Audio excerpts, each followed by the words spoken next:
How big were you when you were born? 2 pounds, and can't remember much about that actually. But you know the story. But I know the story, yeah. I was born at home.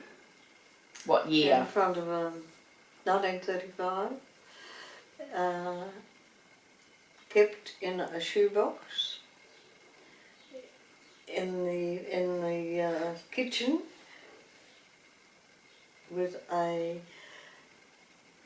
wood stove and Keeping you warm. keeping me warm. Bet used to say to me, "You should be in the Guinness Book of Records." Yeah, that's right. Because You were it small. was a bit of a miracle that I Survived, yeah. There's kerosene shop, and he had hard kerosene. He had a dress hanging from the ceiling, and I reckon it was there 20 years to sell. Yes. There's only one dress, nothing else. Uncle Ray in the pub, he married Auntie Lil, much to her chagrin, I think. Is that a good word? But anyway, they lasted together. Poor old Uncle Ray, they used to bring him down to New Norfolk a few times because he drank a lot. And they do when they own a pub, don't they? Usually. He was Pop's brother, of course. They used to pack horses out to the Osmeridian fields. So you've got all that anyway, Tone, haven't you, I suppose? Yeah. What was it like when he ran the pub, Mum? How did that go? He had a lot of daughters. Well, he had 6 daughters, and they all worked in the pub. Polished it. You could see his face in it. It was just got a lovely hotel. But last time we went back, they'd put Laminix tables in. The blackwood linen cupboard was gone, and all the old wonderful things that they had in the hotel then. The weather was freezing all the time, most of the time. And raining. And raining. I remember coming down Gray's Hill on a piece of galvanised iron. And we used to have a lot of fun coming down the hill with the galvanised iron. Usually we'd get to the bottom of the iron and be still up the top. Four Bob Fred, they called him. Because everywhere you went you were Four Bob.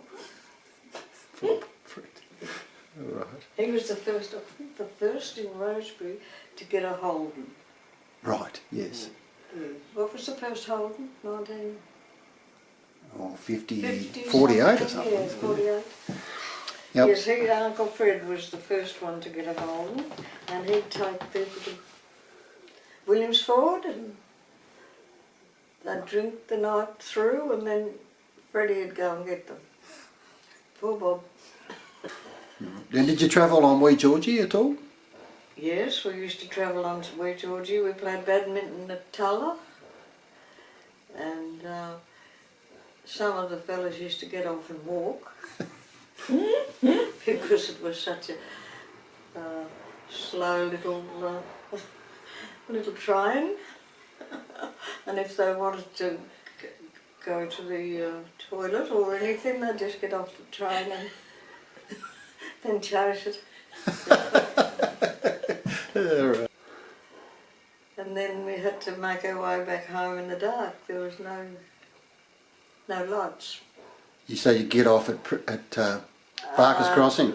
Barker's Crossing, Yeah. yeah, that's right. And then have to walk across the Stit? Walk down the Stit, down the hill called the Stit.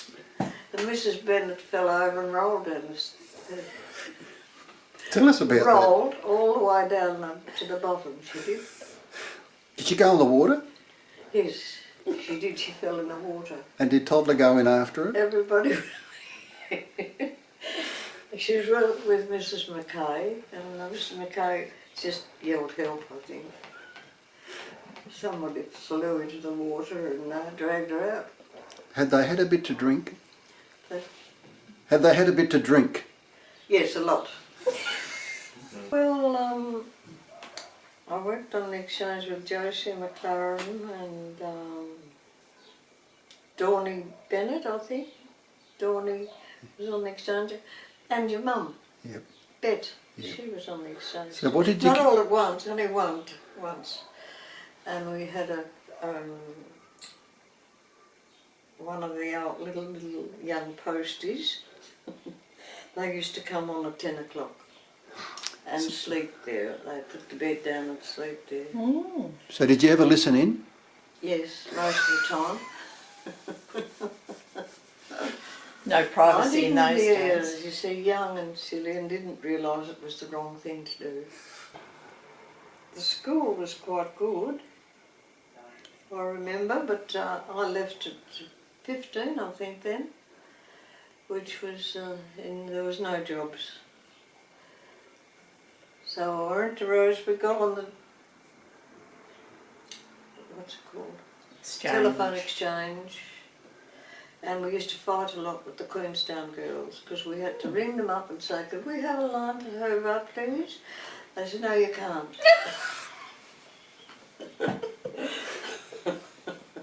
I'm using the lines, Rosebery.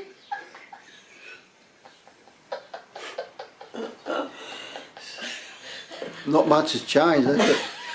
I don't think it has. No. Oh, I think it might be all automatic now. No, I mean Rosebery and Queenstown. Oh, you mean the Rose ones? Yeah, they'd ring up from the corner box. Yep. What are they called? Yeah, the telephone box. Telephone box. And they'd have to put coins in and say, insert your coins, please. I think they were a penny and a halfpenny or something. And then they put them through. And then I had 3 minutes and you had to push the thing forward and say, are you getting through? And you knew damn well they were because you were listening into them anyway. And you played hockey? I played hockey, yes. I was captain of the Reds. No, not the Reds, the Blues. Right. And your mum was in it. Yep. Dear I bet, yes. And the Reds were quite nasty, really, because they used to get their hockey stick and whack it round our shins. Especially Ivy Robinson. She was one you kept out of her way, I tell you. She just whacked the old hockey stick around your shins. I had bruise from there to there every season. Did you get your own bat, Gail? No, I don't think I did. She was too fast for me, I think.